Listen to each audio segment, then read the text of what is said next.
श्री स्वामी समर्थ।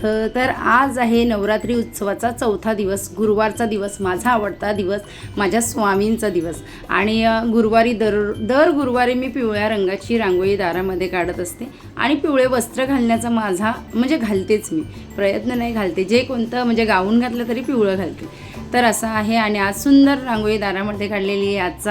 आज सकाळी लवकर उठून मी सप्तशतीचं वाचन केलेलं आहे। त्याचं कारण म्हणजे आज चौथा दिवस आहे आणि चौथ्या दिवशी देवी उपासक असतात, जे देवीची पूजा करतात, त्यांना प्रसन्न अंतःकरणाने आशीर्वाद देते आणि त्यांच्या इच्छा पूर्ण करण्यासाठी चौथा दिवस खूप महत्त्वाचा असतो नवरात्रीचा।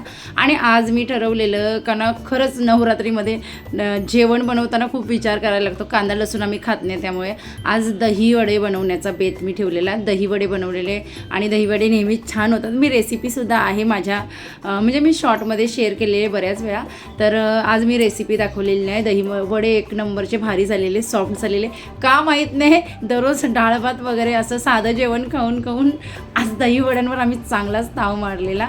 आणि श्रावणी जास्त खात नाही, तिनेसुद्धा बरेच खाल्लेले, तर असं होतं। आणि साधे नॉर्मल जे वडे असतात ते सुद्धा मी बनवलेले, उडदाच्या डाळीचेच बेसिकली, आणि दही वडेसुद्धा भरपूर बनवलेले आज।